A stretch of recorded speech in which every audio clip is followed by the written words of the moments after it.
Agora, Yuri Pita, a gente vai chamar a nossa analista de internacional, Fernanda Manhota. Fernanda, já começo te perguntando, pensando numa escala global, né? A gente então tem Israel lutando contra 7 frentes diferentes, o Círculo de Fogo, né?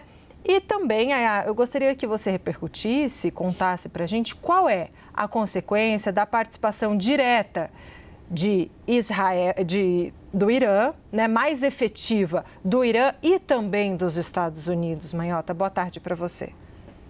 Oi, Débora, Yuri, a todos que nos acompanham. Olha, Débora, para responder essa pergunta, então, tentando pensar não só nos impactos regionais, mas também nos impactos extra-regionais desse conflito, envolvendo grandes atores, né, que não estão na região, mas que têm interesses muito próprios naquela parte do mundo, a gente precisa, antes de mais nada, mapear, e eu acho que é isso que não está claro ainda nesse momento, qual vai acabar sendo o desdobramento efetivo dessa operação. Os israelenses estão chamando essa operação, eles estão tratando essa operação como sendo uma operação isolada. Então, quando eu digo do ponto de vista de Israel, o que Israel pretende? Israel alega nessa chamada Operação Northern Arrows, que é o nome que eles deram, que eles estão ali numa tentativa de mitigar a capacidade ofensiva do Hezbollah no Líbano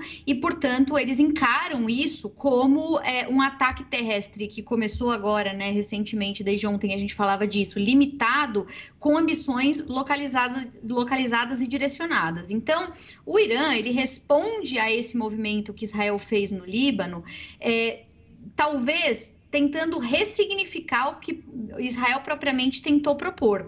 É bom entender que Israel, lá em anos anteriores, né, já teve outras tentativas de ocupação dessa região ou de tentativa de desmobilização do Hezbollah que não foram bem sucedidas, né? Se a gente pensar na própria invasão ao Líbano em 82, o que também na época era tratado como um ataque circunscrito, acabou virando uma ocupação mal sucedida de 18 anos. Então, nesse momento, assim como Israel alegava que era um ataque cirúrgico e talvez veja agora uma escalada que fuja ao seu controle e que acabe se prolongando com consequências ainda desconhecidas, do lado iraniano, a gente tem que se fazer a mesma pergunta. Esse é mais um ataque pontual, como foi o de abril, uma resposta objetiva a um ato que se consumou recentemente com a invasão terrestre, ou não? É o deflagrar efetivo de uma guerra que só vai escalar.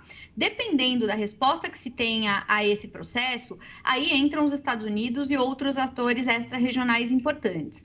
Os Estados Unidos são aliados históricos de Israel, possivelmente vão reafirmar, como já tem deixado claro, essa aliança, e do ponto de vista prático, isso significa continuar fornecendo recursos financeiros, militares, treinamento, compartilhamento de inteligência, de dados, para que as forças israelenses, concretamente, tenham capacidade de reação e que sejam mais efetivas, tanto na interceptação de eventuais ataques, como foi o caso desse que a gente está descrevendo agora, quanto, eventualmente, até na sua capacidade ofensiva.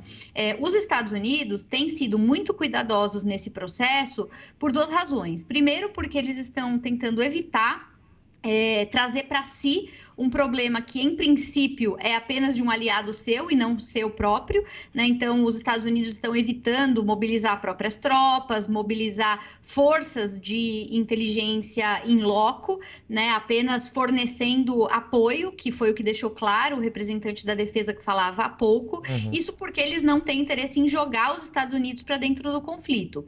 E, em segundo lugar, né, por fim, é importante também entender que os Estados Unidos, ao se posicionarem nesse conflito e se eventualmente forem muito mais diretos nessa participação, eles podem suscitar que outros atores aliados do Irã também entrem para esse tabuleiro. E aí a gente está falando principalmente da Rússia. Lembrando que hoje os Estados Unidos são o principal aliado de Israel e a Rússia é uma importante provedora de insumos também no caso do Irã. Então a gente poderia ter um pequeno polo de disputa geopolítica acontecendo nessa porção do mundo, coisa que ninguém gostaria de ver e que traria muito mais complexidade ao conflito, Yuri e Débora.